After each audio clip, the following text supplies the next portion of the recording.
afternoon and welcome to the Full Scottish on Palm Sunday, and for those of you of a Jewish faith, Passover.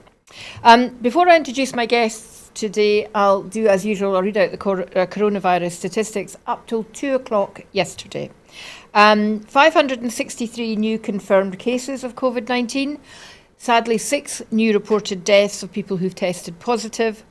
283 people were in hospital on Friday night, 26 of whom were in intensive care. To date, 2,358,807 people have received their first dose of the COVID-19 vaccination, and 294,714 have received their second dose. Since the start of the pandemic, a total of 1,803,285 people in Scotland have been tested. 1,586,580 were confirmed negative, meaning 216,705 tests have been declared positive. And sadly, 7,584 patients who tested positive have died. Joining me today are Mairi McAllan of the SNP and Laura Moodie of the Green Party, both of whom are candidates in the upcoming May election, so good luck to you both. I want to start off by touching briefly, because there's a lot of stuff to cover today, on the biggest political news story of the week, the creation of ALBA, a new independence party. I just wondered, Mairi, what did you make of the timing of that announcement? Well, thanks very much. First of all, I'm not sure that the public would really think it was the biggest political story of the week. I mean, I think that not only are people kind of turned off by any kind of splits or infighting, but actually there's an election and they want to know what, the issues that actually matter to them. But in terms of timing, I wasn't particularly surprised. It coincided with the dissolution of Parliament and the start of the short campaign. So beyond that, the timing doesn't really occur to me. Okay, I was wondering, Laura, whether they were maybe hoping for or banking on the First Minister having been forced out and have to resign after the outcome of the 2 inquiries earlier that week, and therefore there might have been a suggestion that perhaps the former First Minister was going to appear over the horizon as a white knight, potentially, to lead a leaderless movement into the future. But now that hasn't happened, it looks a bit like a power grab of the rest of the independence movement. So my question to you is, what risks do you, as a member of the Green Party who's standing in the list, what risks do you see to the movement of the creation of this new party? Very little, to be honest. This election should be about putting forward a positive vision for Scotland's future, not settling personal vendettas, and this definitely has that vibe about it. It's a very public meltdown, and it's all about the fragile ego of one man who frankly has been disgraced by his own behaviour. The Scottish Greens are asking people to vote like our future depends on it, for bold climate action, to build a green recovery, and to put Scotland's future in Scotland's hands. All Salmond is offering is a tired retread of the past, and I really don't think the voters are very interested in that. A recent poll has suggested that Greens might pick up 11 seats. You were saying before the programme came on you were at least hoping for 8. So you're not concerned that this might split the second vote preferences and mean that you don't get as many people into Parliament as you'd hoped?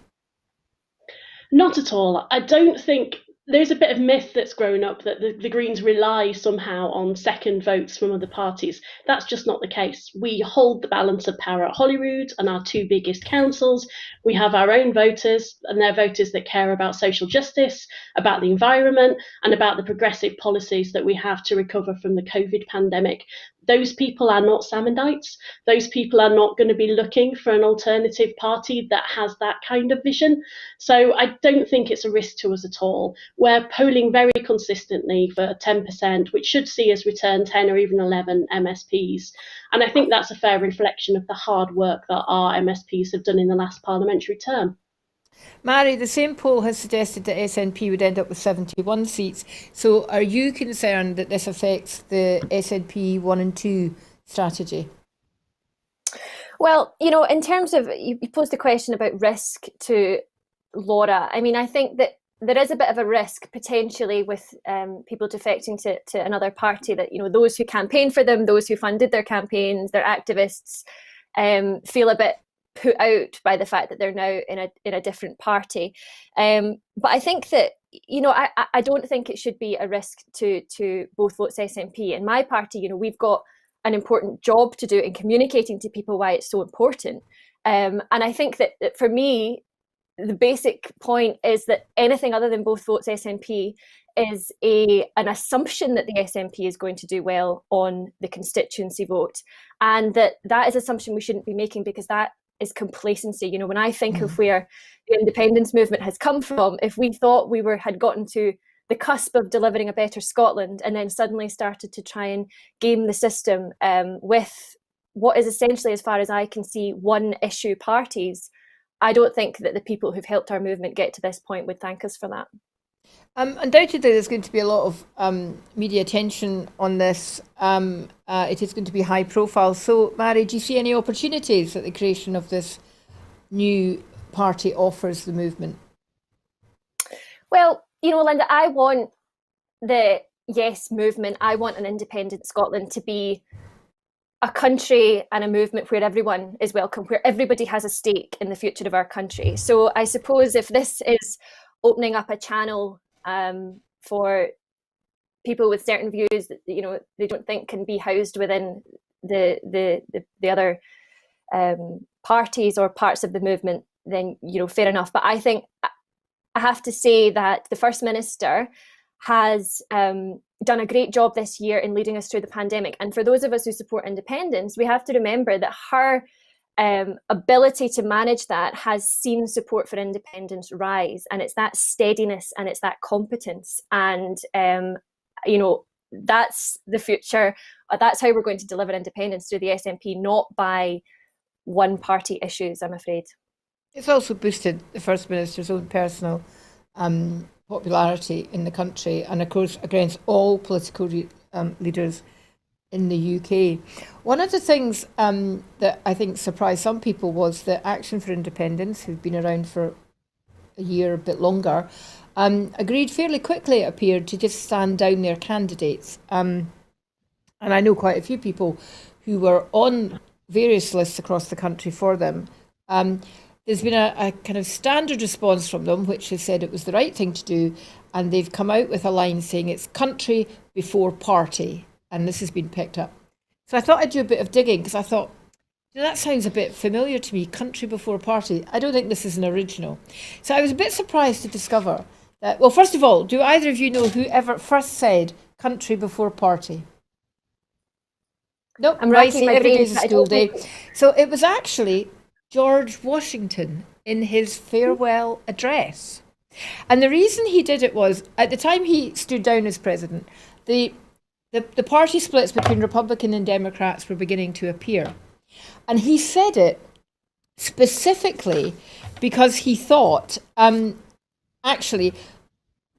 politics based on party politics was damaging and dangerous because it affected the unity of a country. So actually, he was against less political parties, not more.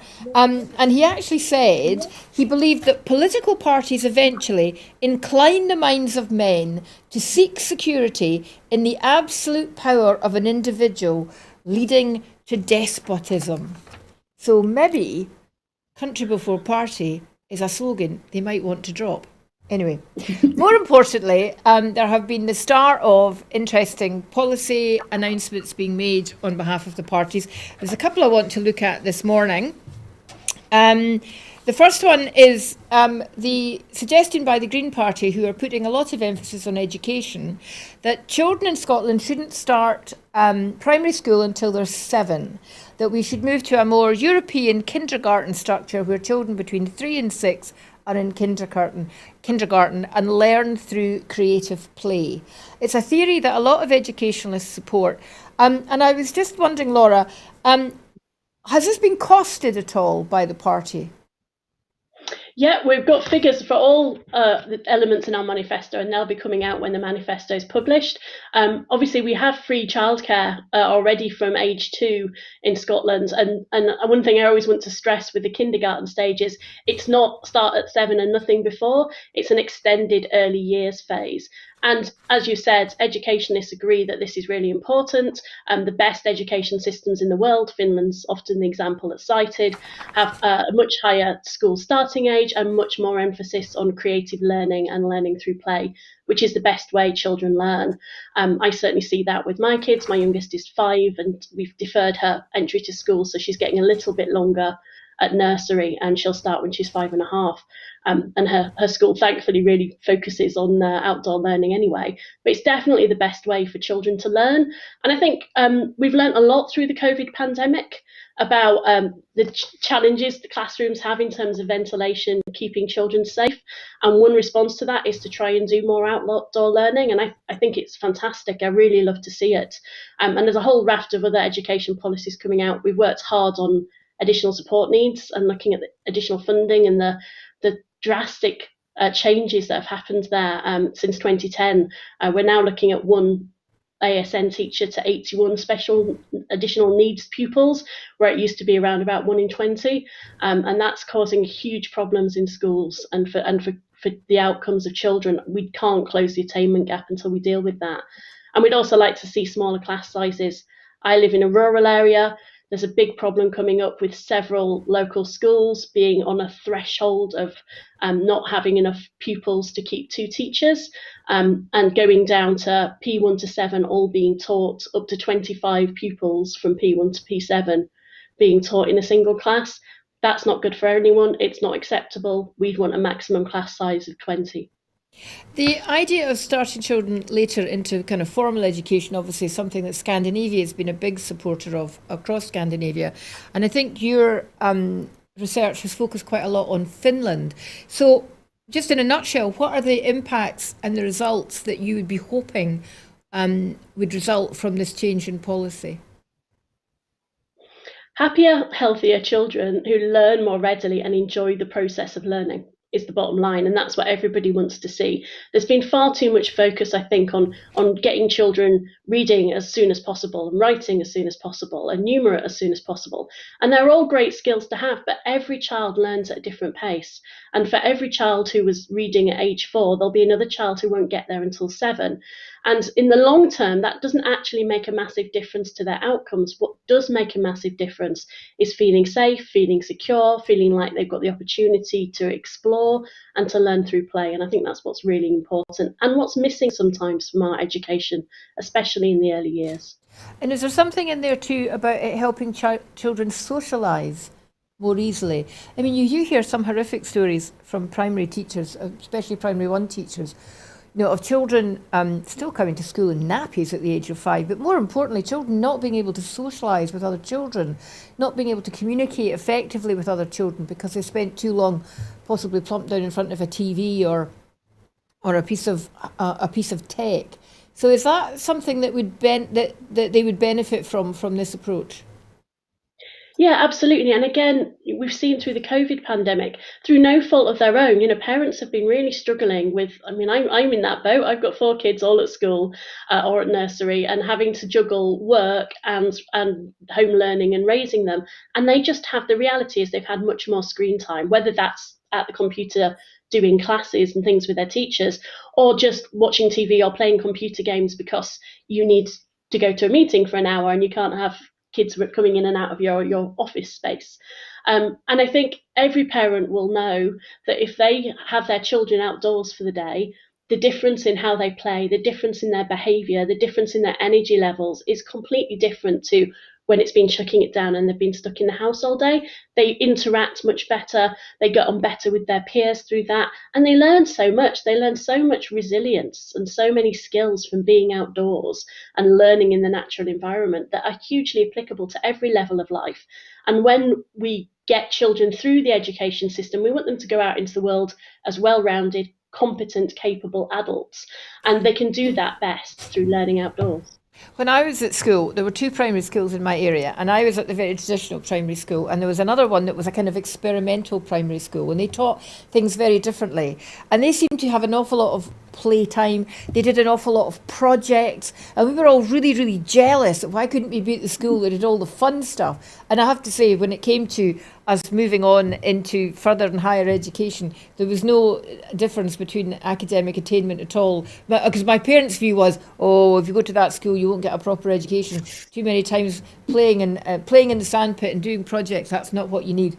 And actually, I mean, I was taught so traditionally. I can remember being taken in to the school gymnasium by the head teacher in primary 6 and primary 7, and taking a piece of text and having to parse every single word of it. I can still do that, which is great, but it's not an awful lot of use to me. It did help me a little bit in picking up foreign languages, but very, very traditional.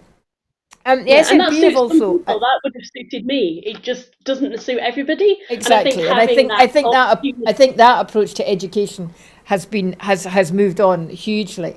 The SNP have also announced one of their initiatives for education, and that is investing £350 million to end the digital divide, and that's by giving every child in Scotland an age-appropriate laptop or tablet.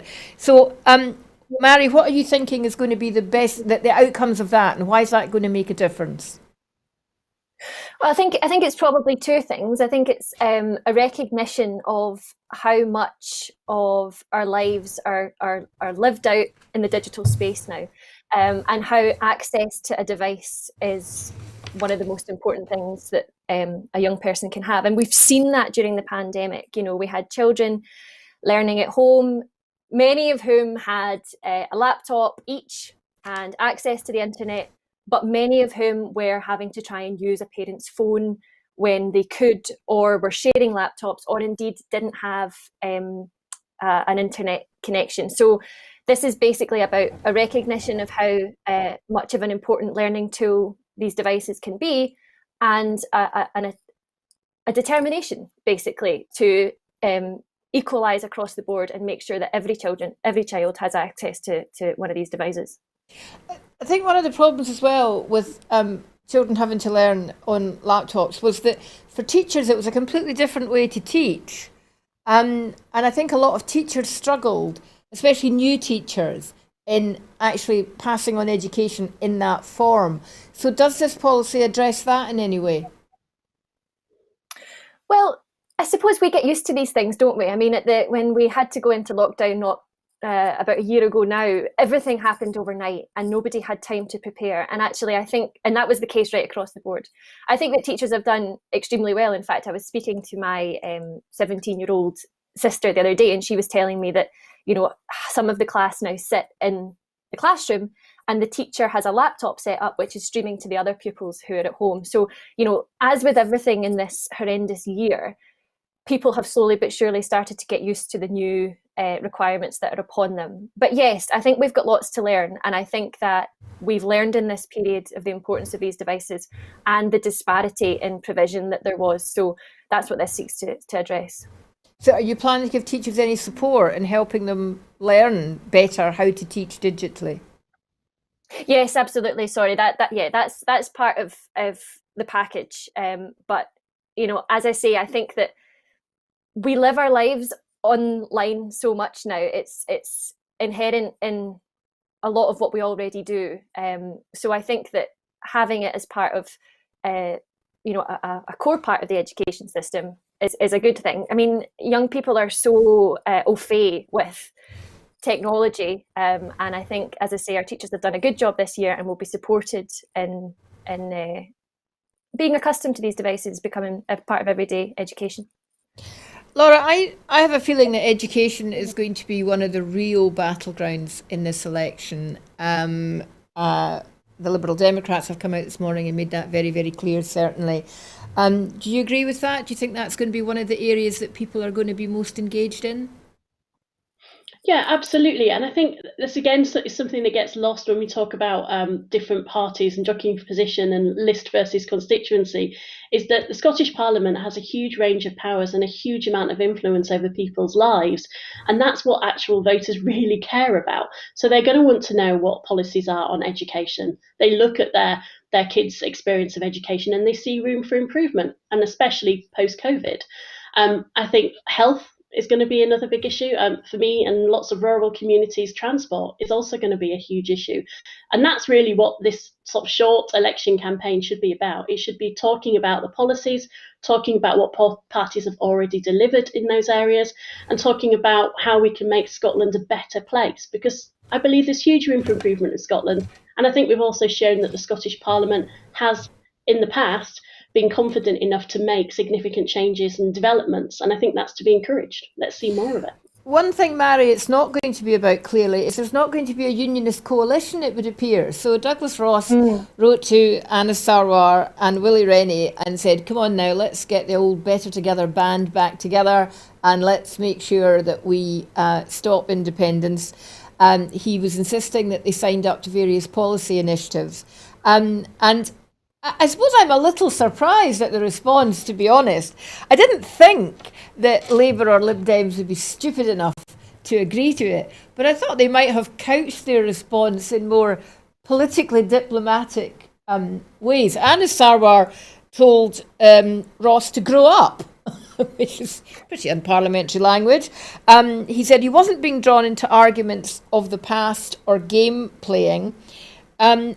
And the Lib Dems went further and said that Ross's politics were far too dark and divisive. I'm kind of intrigued about these dark policies that are going on. But I'm wondering, Mairi, if that's a sign that the days of the unionist parties banding together to oppose independence are gone. So there won't be a Better Together cross-party initiative, we don't think. So do you think, how do you think they'll tackle that? Well, I think it's interesting, first of all, that, the Tories say that, they're the only ones that can stop the SNP, but equally that, they clearly feel that they need a unionist band of brothers to do that. On the grow up, the unparliamentary language, I think that is a bit of an odd response from Anas Sarwar. I think that unparliamentary language, unfortunately, has become quite a regular occurrence in the last few weeks, and we should all try and move away from that. But I think that the reaction tells you just how damaging Douglas Ross's leadership in particular has been, but the behaviour of the Conservative Party in general over the last few weeks. They have behaved both in what the language that they've used in Parliament and on social media, but also their positioning has, I think, done them great damage to the extent that, their former colleagues at Better Together are now calling them out in this way. I think that Douglas Ross has demonstrated just how inexperienced he is as a leader.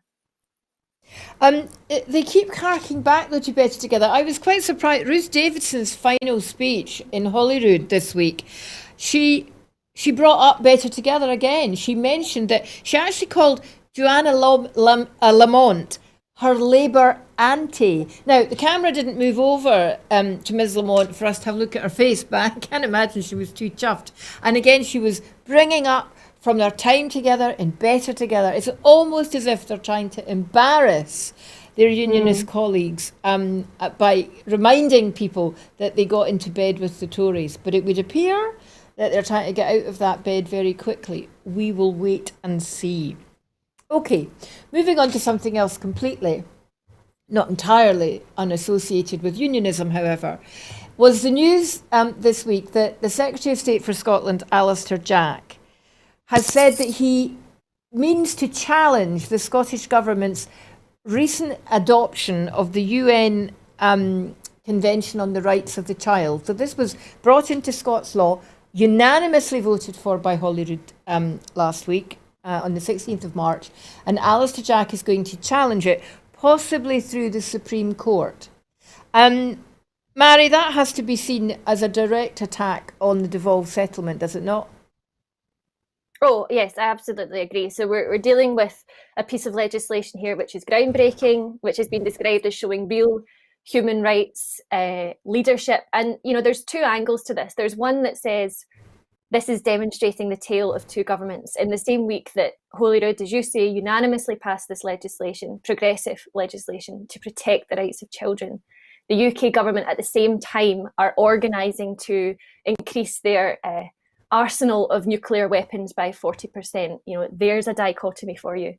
And of course, this is an attack on devolution, along with the Internal Market Act and the Shared Prosperity Fund that we've seen happen. The story of devolution so far, I think, has been expansionist, not at a rate that those of us who want independence would like.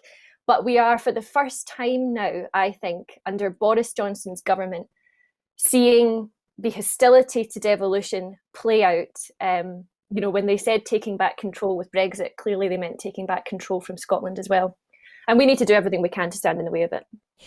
My understanding, and I'm not a lawyer, but you are, Mairi, is that there were a couple of clauses in the bill that they've objected to because he says it means it would stop Westminster passing legislation that covers Scotland in areas that are reserved. I couldn't think of any example of what that might be, and I wondered if he'd elaborated on that at all.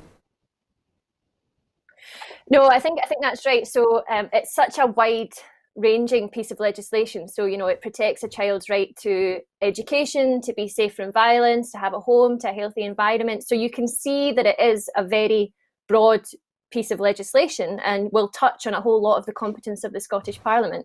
But I haven't seen specifics, and I think that it's really foreboding that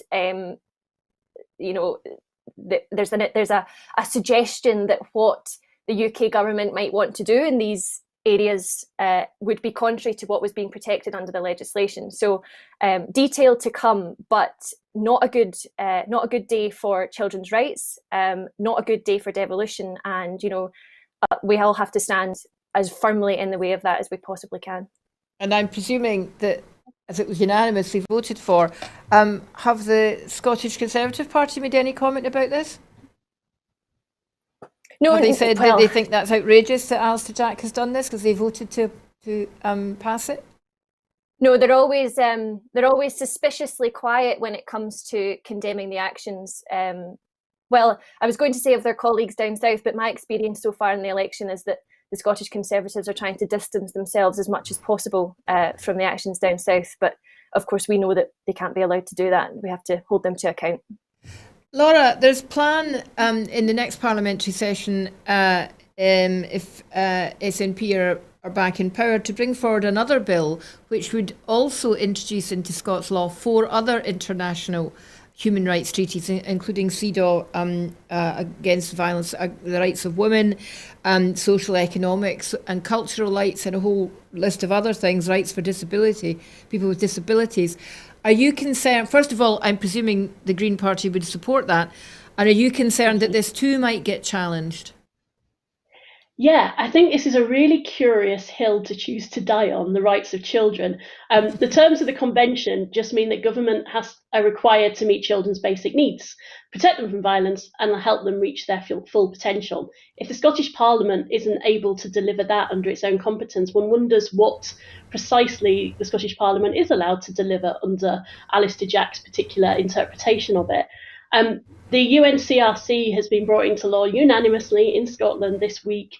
It builds on the work of the Green MSP John Finney, who brought in the Equal Protection from Assault Bill back in November to protect children from assault. So there's a definite progressive trend going in the Scottish Parliament on human rights. The Greens would absolutely support those bills if they come through next parliamentary term. But I think what's really interesting is this choice and this timing, I think, says a lot about the direction of travel in the UK Parliament. And it says a lot about their approach to independence.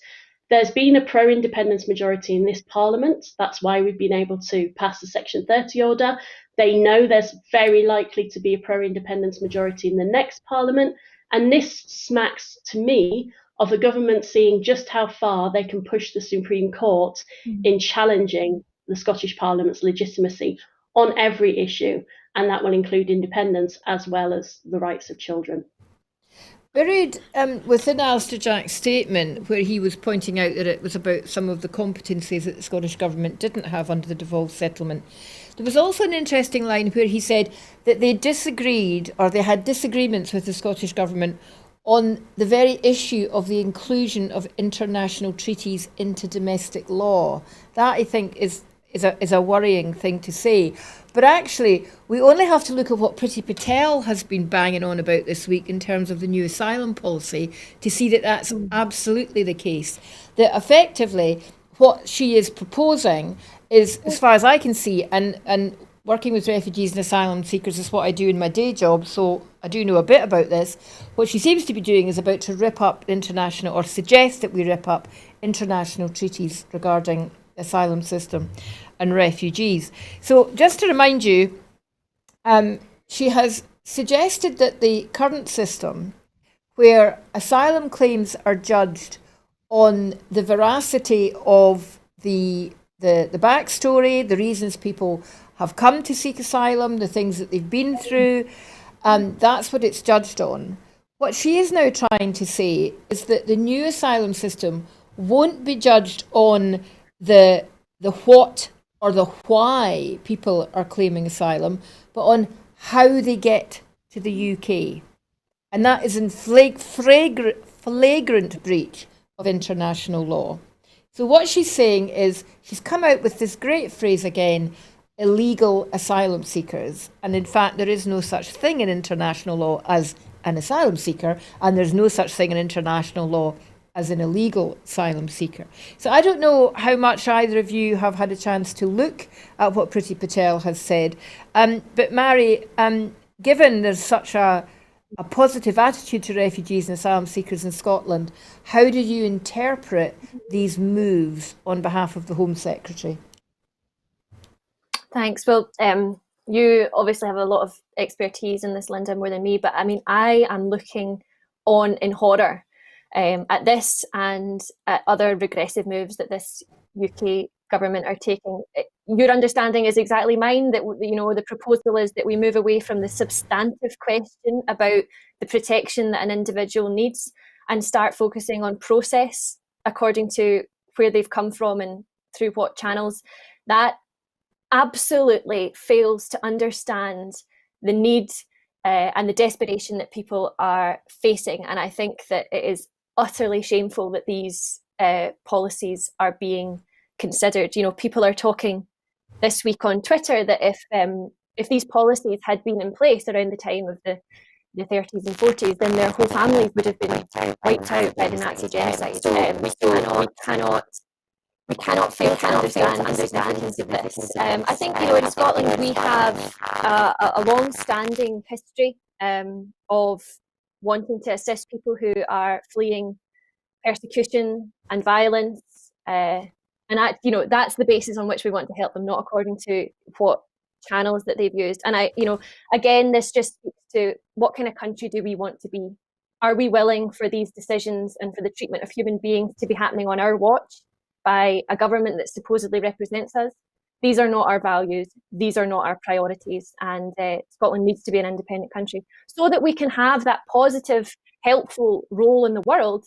But also, asylum seekers can bring a huge amount to our country in culture and to our economy. And, that's something that Scotland has to tackle as well. So I think this is deeply disturbing and, another massively regressive step by the UK government.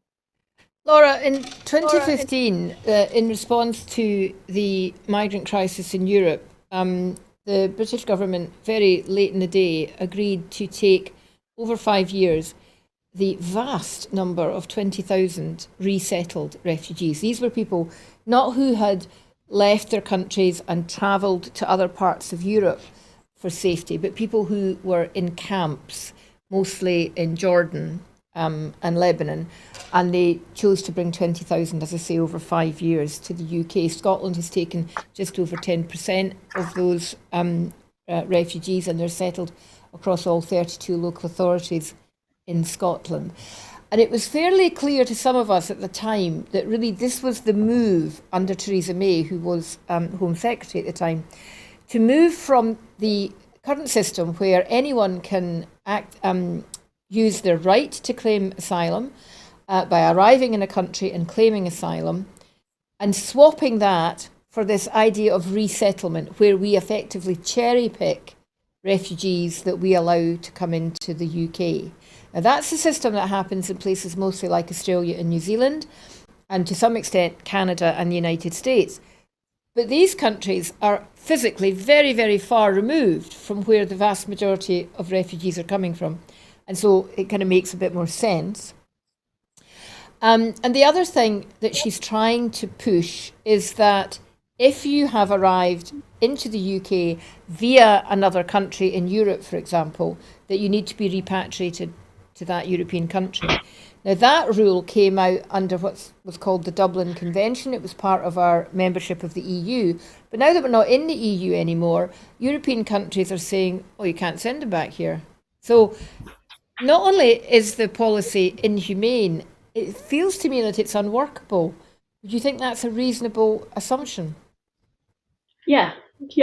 Our immigration system and our immigration policy should be built on have humanity at its heart and have compassion at its heart. And this is a unified view, really, in Scotland. The Scottish Refugee Council recently did some research and some polling and said that 74% of Scots think it's important to make refugees feel welcome. 59% of Scots currently believe it would be better for Scotland to run its own asylum and immigration system. I was one of the founding trustees of a refugee charity in Dumfries and Galloway, where I live, and we've helped to resettle several families who are contributing brilliantly to their societies. They've set up businesses, and they're contributing to local schools and to local life and vibrancy, and it's been a fantastic experience. And it's made a big difference to many rural communities to have this influx of people from elsewhere, but yeah, they were cherry picked. They went through the VPRS scheme, the resettlement scheme, and have joined part of our communities. But Scotland can do so much more here, and we know the migration crisis is only going to get worse. We know it's being fed by climate change. We know it's being fed by war and disorder overseas. And you only have to look at this week's news about Myanmar to see the crisis that's bubbling there. Scotland should be more welcoming. It should be more open. It has the capacity to do all of these things. And the Scottish people have the will to do that. We can't do that while we're part of the UK, because the UK fundamentally will not reform itself on this issue. I mean, I think those of us who work in the sector would be first to say that the asylum system needs reformed in the UK, but only because it's got into such a God almighty state because of mismanagement by the Home Office over the years, including the privatisation of housing contracts, this recent development in England where families are being housed in barracks rather than in houses, that their support programmes now cut out any advocacy element that used to exist. And in England, all money that would help asylum seekers, so that is people waiting on a positive decision to remain, all money for integration of asylum seekers in England has been cut off, unlike in Scotland, where asylum seekers are still, for example, able to access English language provision.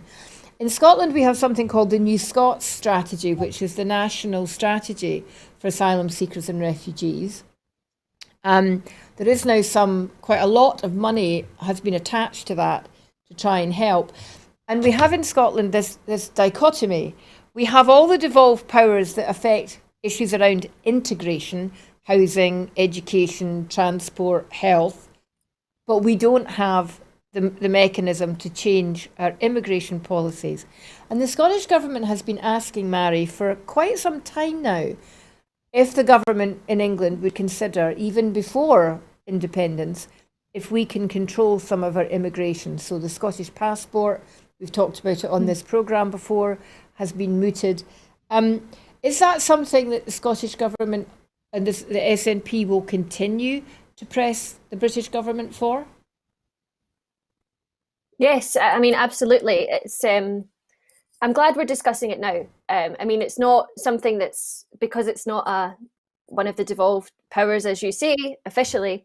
It's something that we would discuss much more around a Westminster election. But, I never practiced immigration or asylum law, but I had friends who did, and they would say to me, the spaghetti of legislation here that dictates all of this, it's not just been incompetently put together. You have to start to ask yourself, has this been designed to be so confusing and so muddled that it is entirely unworkable? There is no doubt that a massive reform is needed. And, I think that we can't discuss this without remembering what the UK government are doing with another hand, which is cutting international aid while continuing to fund arms to Saudi Arabia with we know their connections with the Yemeni crisis. So this is just one of the most deeply unfortunate and uncomfortable things that we have to put up, what we are currently putting up with in Scotland. And it's one of the principal reasons why we must be an independent country. We need to do better. People really should look at what the UK government are proposing under this legislation, because apart from the big headline of how we look at who's eligible to come into the country, once people are here, things are going to get even worse. So there are some rather horrific suggestions of how they verify the ages of unaccompanied minors. There's this suggestion, there's always been a feeling with the UK government that unaccompanied minors are at it, that they're not kids, most of them, they're adults, and that they're not, for example, even when they're allowed to stay in the UK, they're never allowed family reunion, which is tragic. They're also planning to cut benefits of asylum seekers and refuse or change their access to family reunion, even after they've been given leave to remain. It's like they're holding this over them as a kind of, if you don't behave yourself, or we found out you got here illegally, we're going to continue punishing you. There's even a suggestion that they would send people back within 5 years. So, you imagine you've been through hell in your own country. You've made a very difficult, potentially very dangerous journey to get to safety. You're told you can stay in the UK, but hanging over you like some sword of Damocles is a threat that if you don't behave yourself, and if we find out you haven't exactly done what you should have done, we might send you home. Laura, that does nothing to help people settle in the way that you've been talking about, as they have been doing in your part of Scotland. That doesn't help employers think that refugees are a good bet as an employee, because, God, they might be away in the next 5 months. So how do we tackle that? How do we bring that to people's attentions? Because I absolutely agree that the Scottish Refugee Council survey and polling is very, very encouraging. But, when push comes to shove, governments are very good at telling people what they're frightened of, even if it's not what they're frightened of, and then saying they'll fix it. And asylum seekers and refugees in particular are the others, the people that they like to other all the time. So how do we get that message out to people in Scotland that we need to take a stance on this wherever we can and fight this kind of inhumane system which has no human dignity in it whatsoever? We need to encourage people to share those stories. There's been a lot of talk during this election campaign about the lack of representation in the Scottish Parliament and in all layers of public life of people from minority backgrounds. It was our party conference yesterday, and it was opened by Nadia Kanyange, who's a former asylum seeker. She's a refugee from Burundi, and she's one of our lead candidates on the Glasgow list. We need women like her in Parliament who are talking from the lived experience of someone who's come here, settled here, and made a home here. They need to be represented so that their needs are heard and their experiences reflected in government and in legislation. And I think we just need to do a much better job all round of talking about the fantastic contribution that immigration has made to Scotland, and the reality that Scotland is itself a nation of emigrants. How many people in Scotland don't have a family member who has not moved elsewhere, whether that's to Canada, New Zealand, somewhere else? We are part of a global, international outlook, and that is a defining feature of Scotland and Scotland's place in the world. And we need to cherish that. And we can't cherish that if we're tied to a failed state that insists on looking through this horribly colonial lens at the rest of the world in terms of what it can get out of it and what it can avoid dealing with. It's a horrible approach to humanity and to life, and I think it massively impoverishes the UK and it damages its position in the world. People don't like the authoritarian, racist, reactionary governance that they're increasingly seeing from the UK. It's not winning as friends. Yeah, it's not just a nasty party anymore, it's turning into the nasty country. Laura, you mentioned the situation in Myanmar, which of course is a classic example of the sort of situation that creates refugees, that makes people flee. Yesterday saw over 100 people killed in the protests, so things have really escalated. It's not really getting an awful lot of coverage in the press. Obviously, 1988 was the really big uprising against the then military dictatorship, where thousands died and was an absolute catastrophe. So far, international response, Mairi's been a bit muted. There's been a joint statement condemning the military violence from the military leaders. Dominic Raab said it reached a new low. That's pretty much a new low in international response, is it not? What could and what should international governments be doing to try and stop this or offer real help instead of platitudes? Yeah, no, I think that the scenes are absolutely horrific. You know, these people are just seeking, there are a lot of young people as well, seeking and demonstrating for the rights that we take for granted every single day in a democracy, and you know, they deserve our help. There are tools that countries can bring to bear in these situations, be it sanctions, be it the EU working as a bloc to assist, be it international aid, you know, that I mentioned before that the UK are cutting. I think that the response thus far from UK, from the international community, has failed. And I know that my colleague Alan Smith has been doing a lot of work down in Westminster, pushing for a far more robust response, which includes sanctions and against the military. Obviously, Myanmar's had its issues with democracy. Aung San Suu Kyi, who was held up as the great paragon of democracy herself, had controversy, not least over the Rohingya crisis, where so many Muslims had to flee. And the general who was responsible for that genocide and the fleeing is the general who's now taken over the country. I just sometimes wonder whether really Western governments just kind of want to brush things like this aside, that it doesn't have they don't see it as having a huge impact, Laura. Is that fair? Yeah, I think there's a sort of curious split that happens, that we do have this colonial outlook of let's go and send some troops over and sort the problem out. That's always one side, the sort of hawkish side. And the other side is it's a problem in a small country far away. It's not really anything to do with us. And I think we can do a lot more through diplomacy and through working with our friends and allies in and around Southeast Asia. You know, it's on their doorstep. Let's support them. They have a much better understanding of what's going on in the country. They're in a much better position to support people to get out there. And again, this gets us back to the refugee issue. You know, one of the big problems we have in the refugee crisis is the fact that there is no safe, legal, easy passage for people to get out of dangerous countries to get elsewhere, because you can't claim asylum before you leave a country.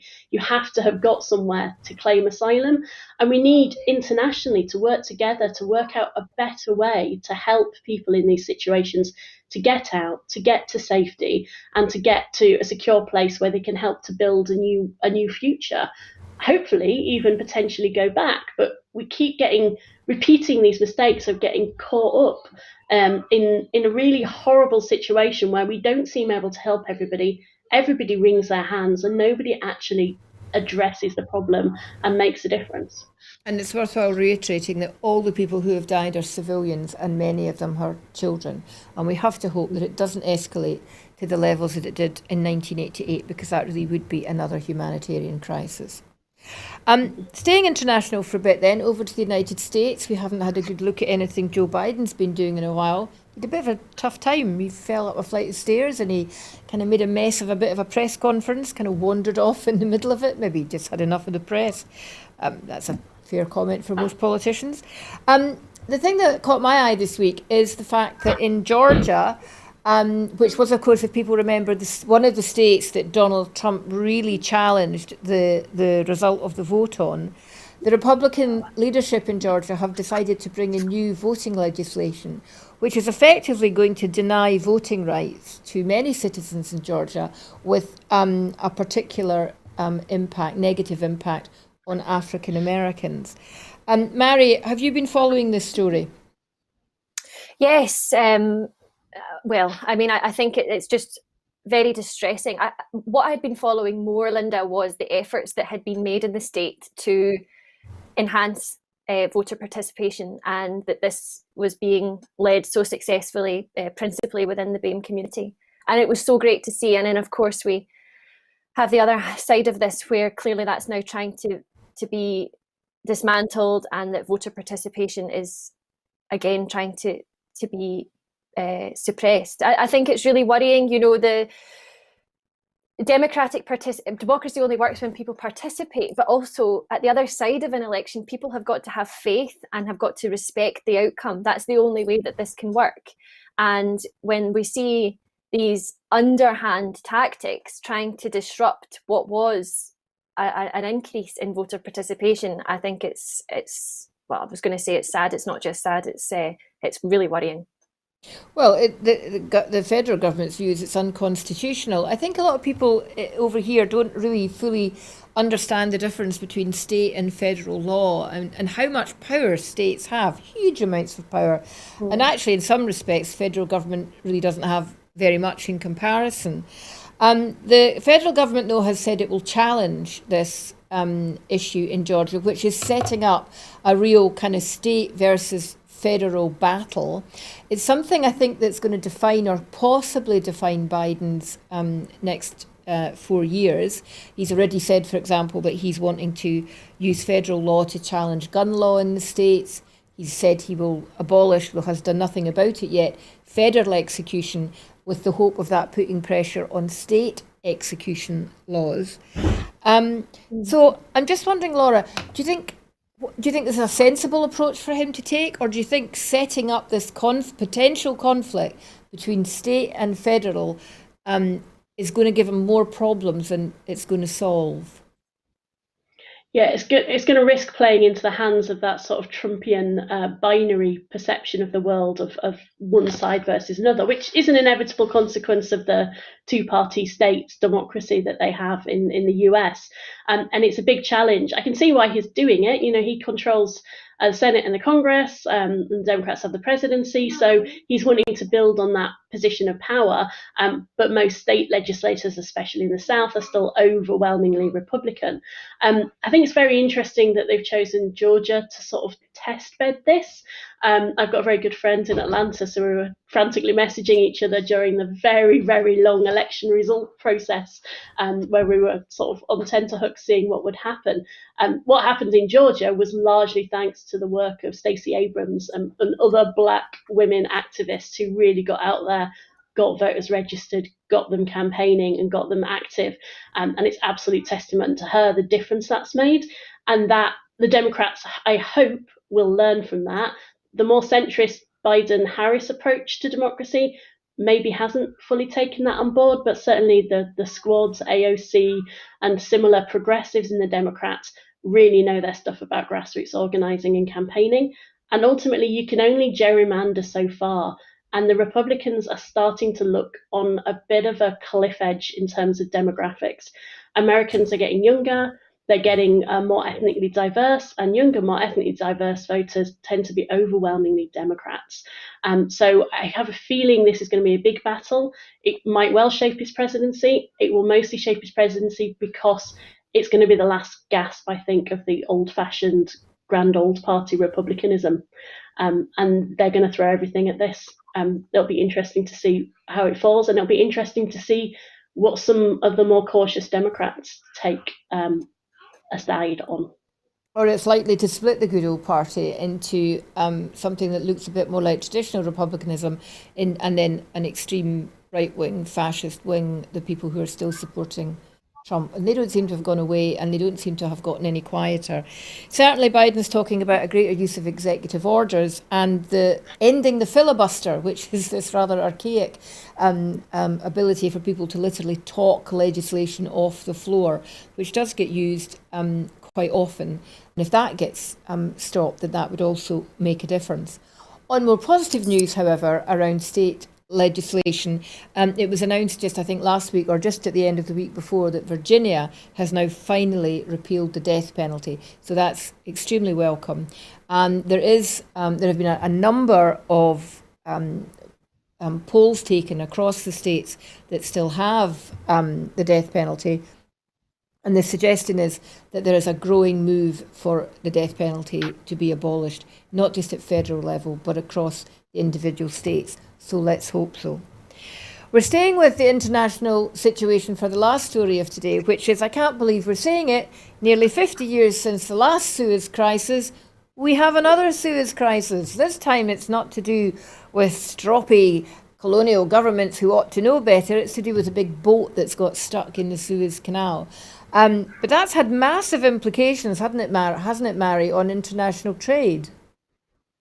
Yeah, absolutely. I mean, how symbolic that we have this massive blockade in this hugely strategic and important route. It is a symbol of, I think, of the fragility of the international trading system. You know, it shows that when rocks are thrown into the system, and be that, you know, a massive cargo ship stuck in the Suez, or be that the stroke of a pen that took Scotland out of the internal market, we've seen how things can disrupt the international trading order and just how fragile it is, actually. But yes, such a symbolic picture that I think will go down in history. What do you think it says about global capitalism, Laura?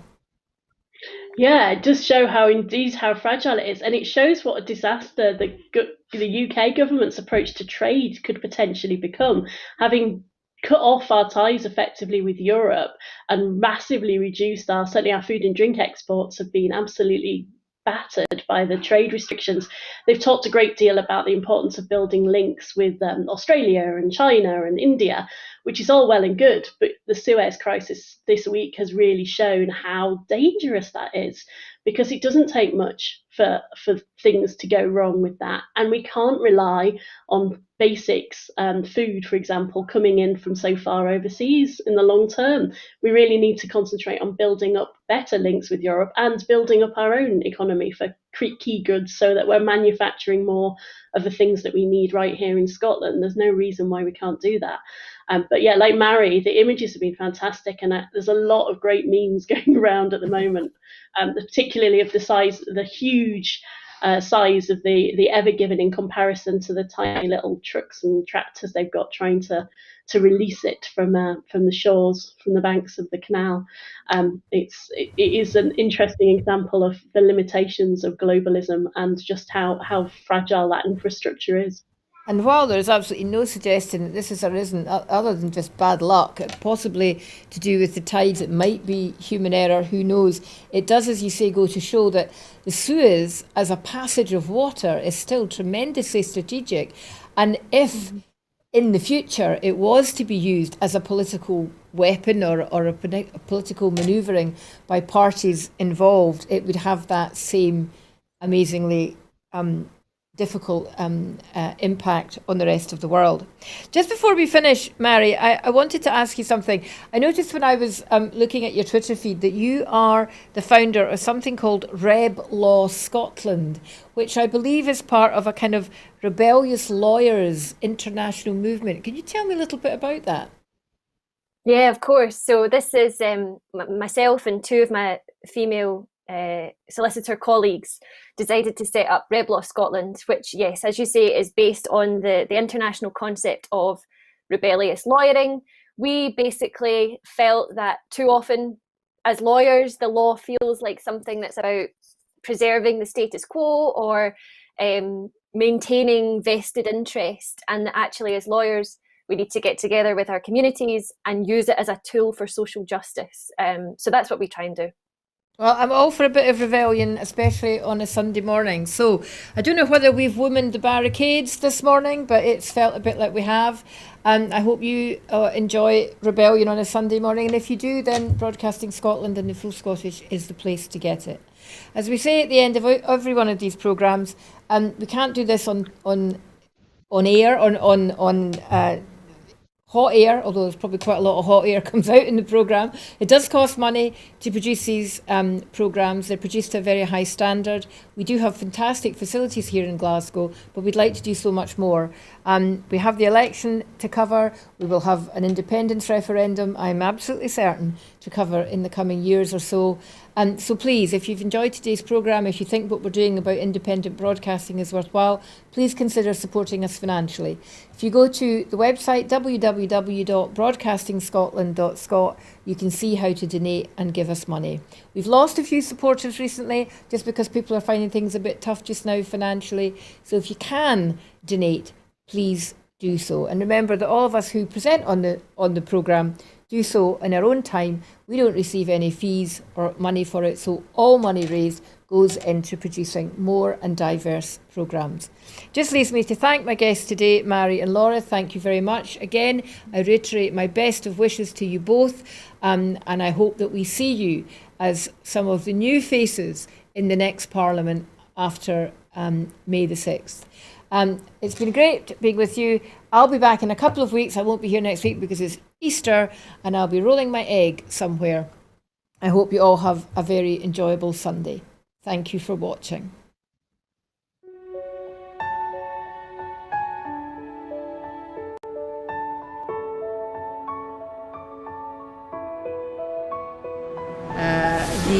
The Catalans, the Basques, the Galicians in the Basque.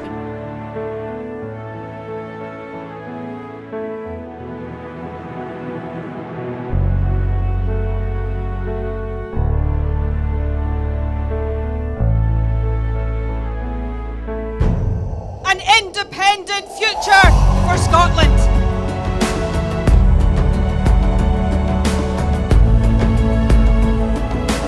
How quickly do you think a referendum can be arranged? Best practice demands that it should be 6 months.